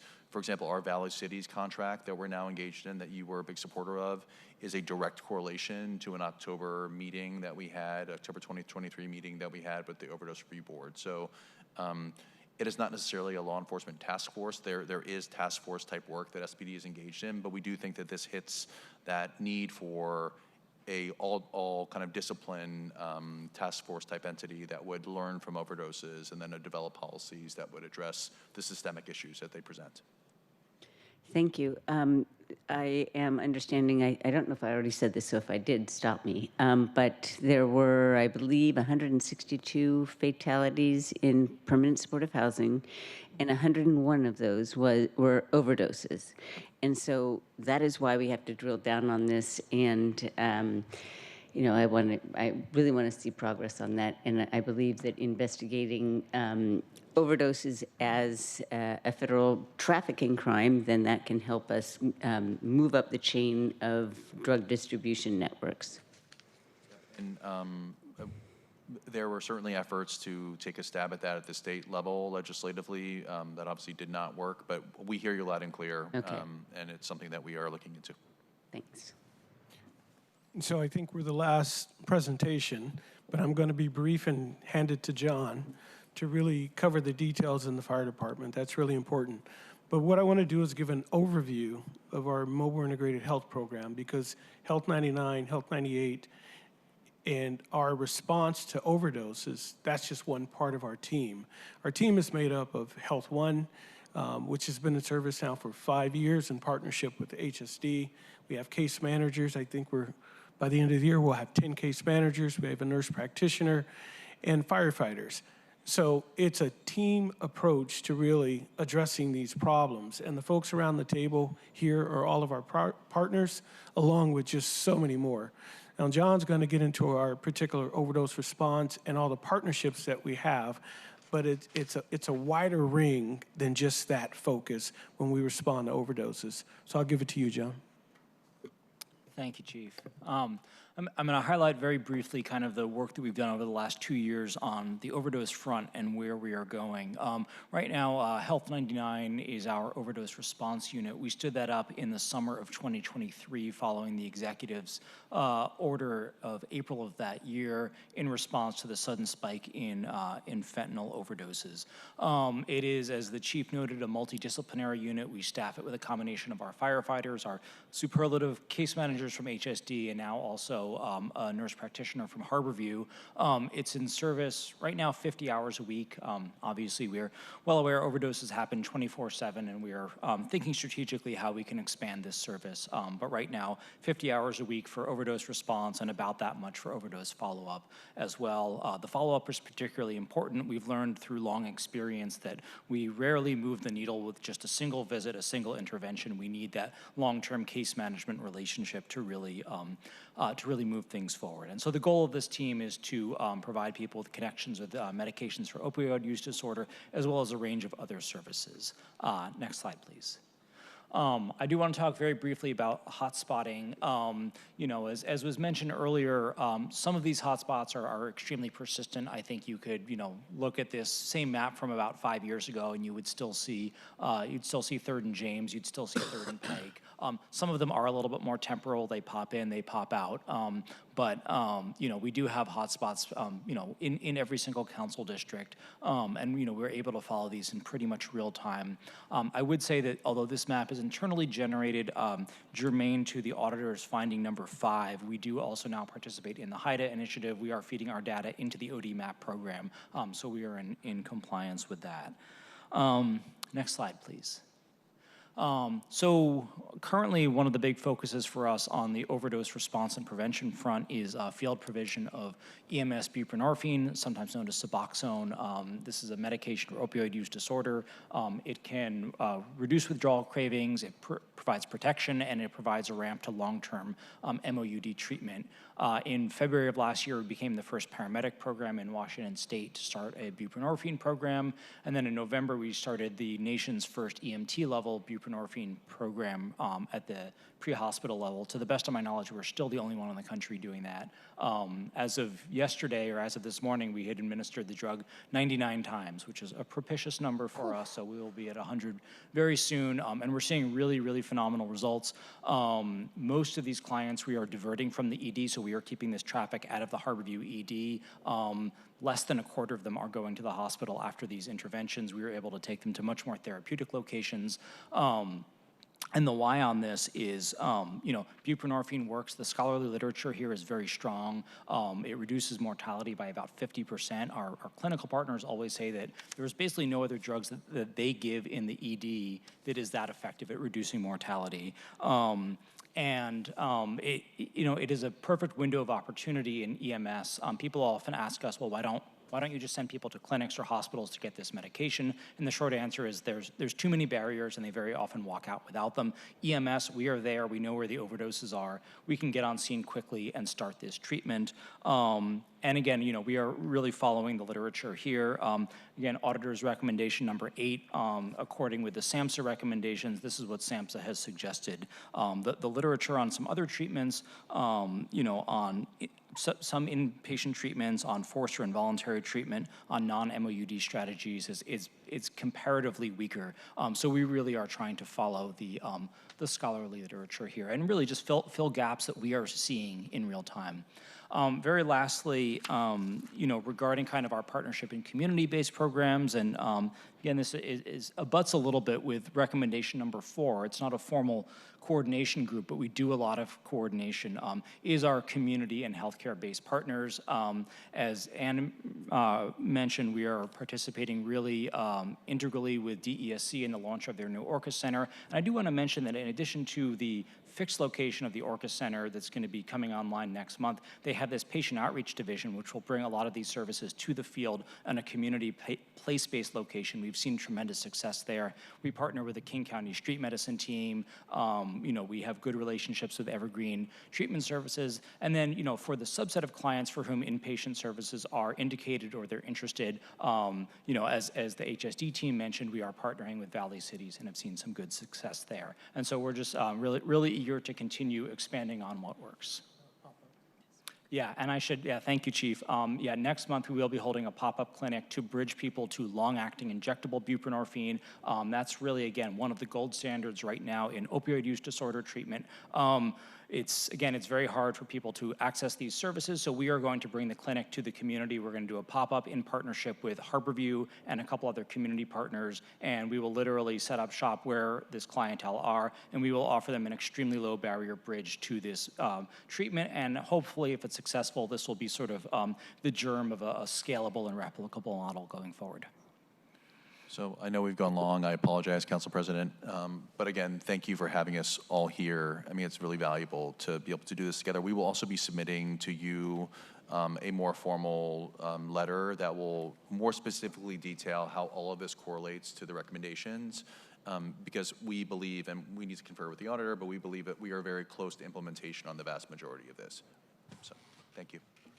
Thank you very much for all of you being here. I'm not quite done. I just wanted to give our auditors the opportunity to respond and suggest paths forward, because we're always trying to improve all of our work. And it's clear that you're doing, all of the departments represented here, you're doing extremely good work. I want to mention two things that came to my attention today. Chief Scoggins, I did get photos from Kenny Stewart, president of the Firefighters Union, that showed that there were 3 shots in the downtown, 3 bullet holes in the downtown, what was it? I think Uptown 37? Yeah, so I hope that all of your staff are okay, but again, gun violence, etc. And then Chris McKay, who is the head of the BIA, the West Seattle Junction BIA, let me know that there was an armed robbery in one of the jewelry stores in central West Seattle. So again, guns, etc. So we really want to make sure that we're doing absolutely everything. And the auditor's office does not produce these audits for fun or to just sit on a shelf. You know, they do it so that we have a roadmap to do additional things. Again, it's not, your audits don't point out what is not happening. You go the extra mile and research what's going on all over the city or all over the country and suggest additional things that we can do.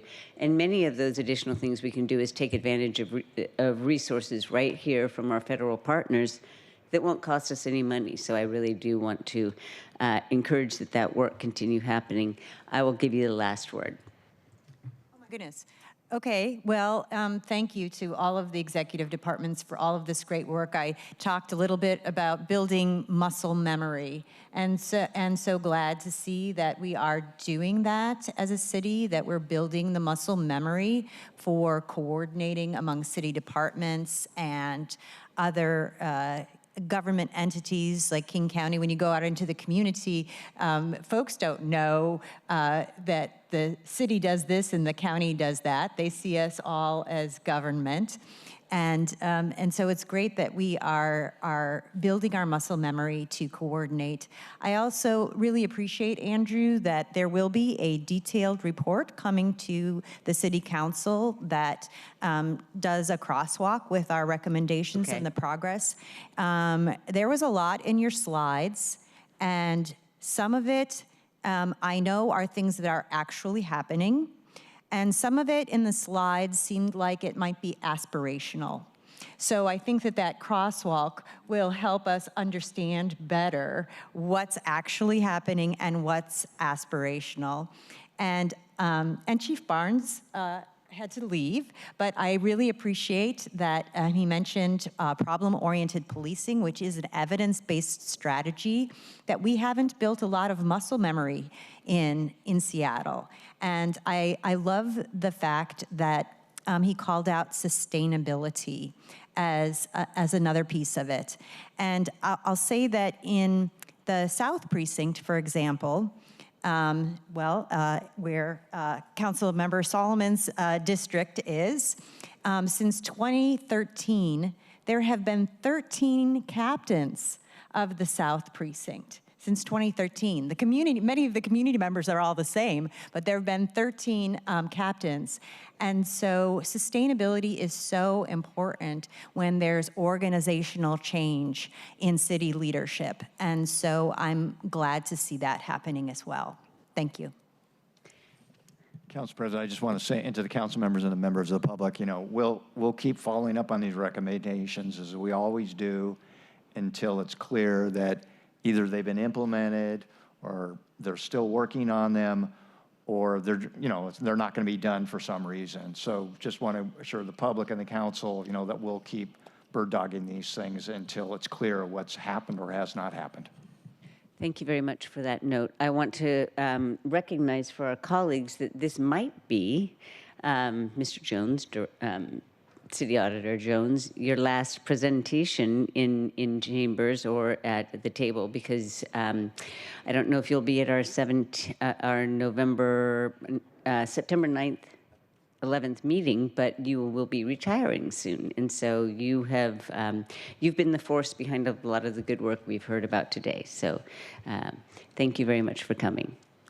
Thank you very much, Council President. I just want to take my hat up to Dr. Groscheder. Claudia has done a tremendous amount of work in this field.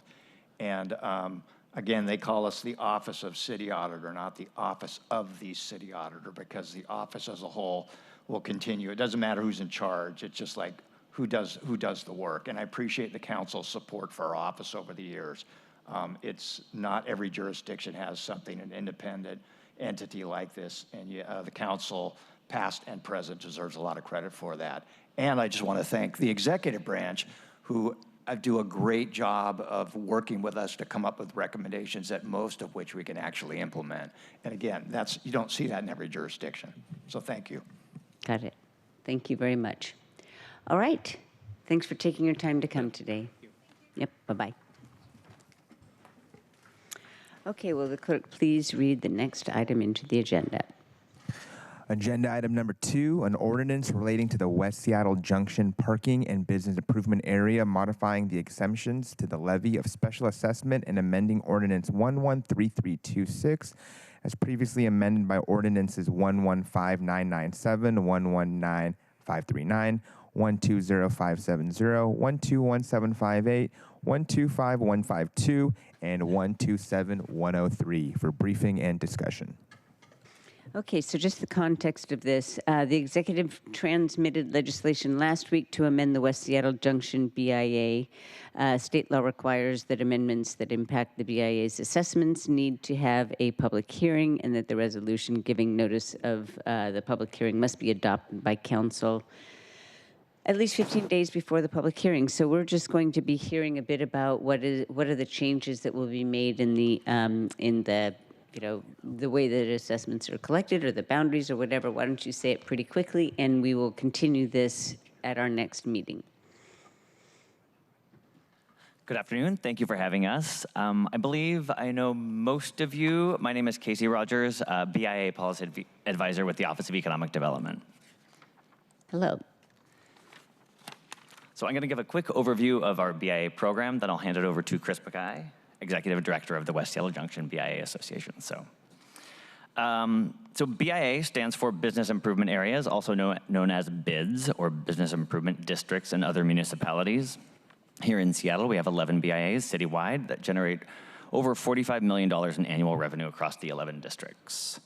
All of this money does stay, locally in the districts to provide enhanced services and programs. BIAs are great tools that provide local, predictable, and sustainable funding. And lastly, our BIA program here at the City of Seattle is administered by both Office of Economic Development and Treasury Services. So we're here today to discuss a proposal from the West Seattle Junction BIA. Chris will provide more details, but I want to point out that the Junction BIA is a business-based BIA, which means that the ratepayers are business owners, not property owners, which is more common with the other BIAs in the city. Currently, businesses that qualify for the B&O exemption, which is currently $100,000 in annual revenue or less, are not required to pay an assessment with the West Seattle Junction BIA. If the new proposed B&O policy goes into effect, which would change the current exemption from $100,000 to $2 million, they would have unintended consequences of exempting a very large portion of ratepayers, which would dramatically impact the BIA's budget. So this proposal that we're discussing today would remove the exemption altogether and protect the BIA's annual budget. It would also make the BIA assessment much more equitable, since businesses that are below this threshold still receive BIA services. The change would currently affect 23 businesses that are receiving the BNO and BIA exemption and result in an annual assessment of between $800 to $300 for each, so not too significant, with a combined total annual increase of $4,600 to the BIA budget. Lastly, I want to note that the amendment is indeed allowed under the state RCW and that OED has reviewed the proposal to ensure it meets all requirements. With this amendment, there is no formal petition process, so we're not looking for a 60% support, though Chris has done outreach to all new potential ratepayers. And lastly, notification of this proposal will be sent to ratepayers in advance of the hearing, which will be on September 11th. So thank you. With that, I will pass it over to Chris. Let me tee up your presentation.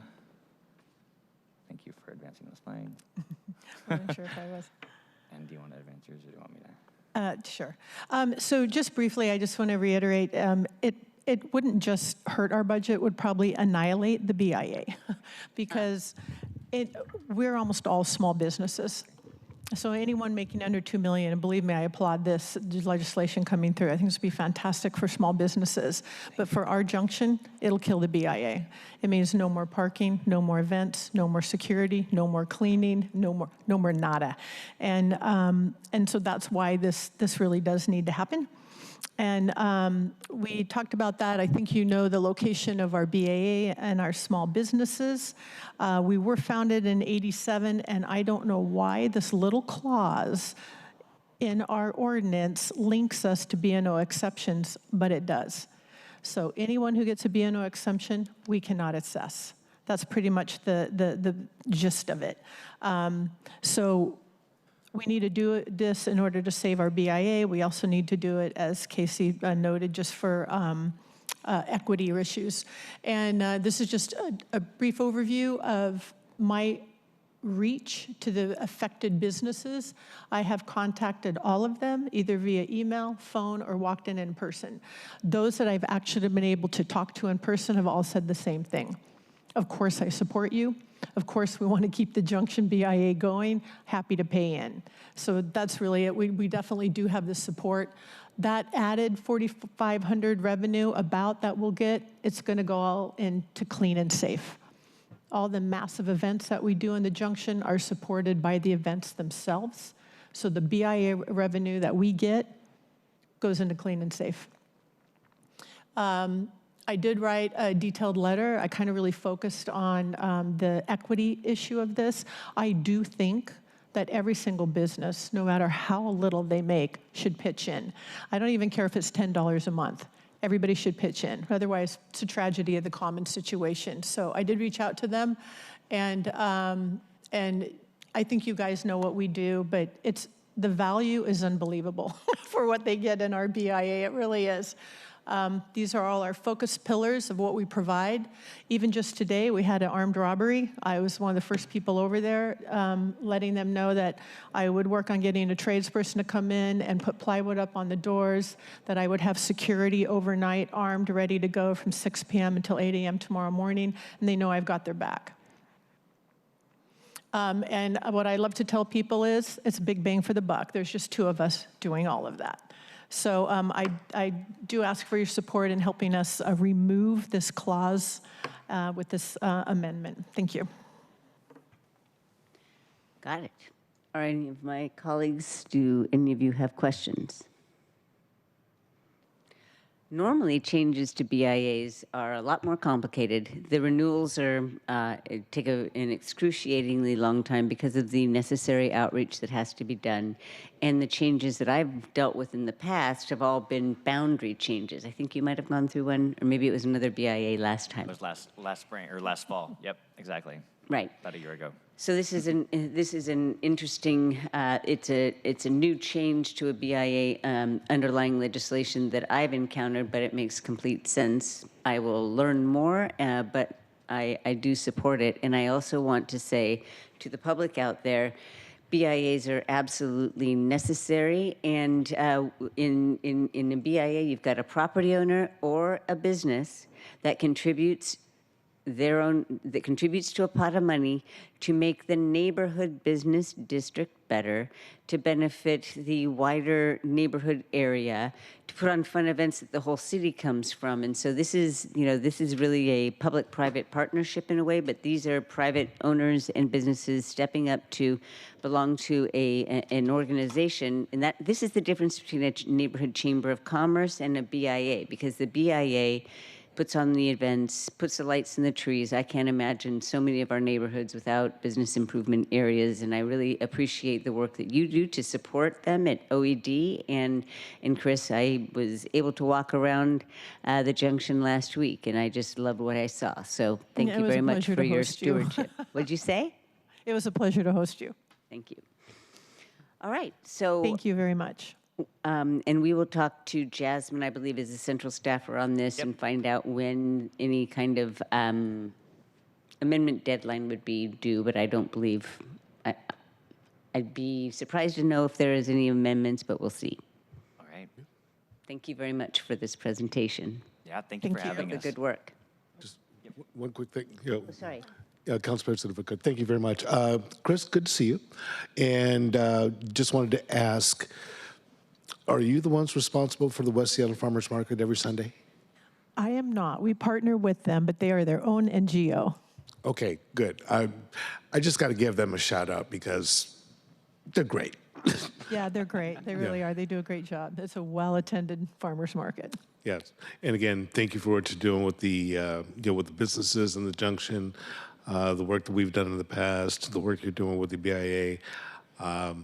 Thank you for being here, and thank you for presenting today. Thank you very much, Council President. Thank you. Any others? Okay, not seeing any hands up. Appreciate you coming today. Yeah, thanks for having us.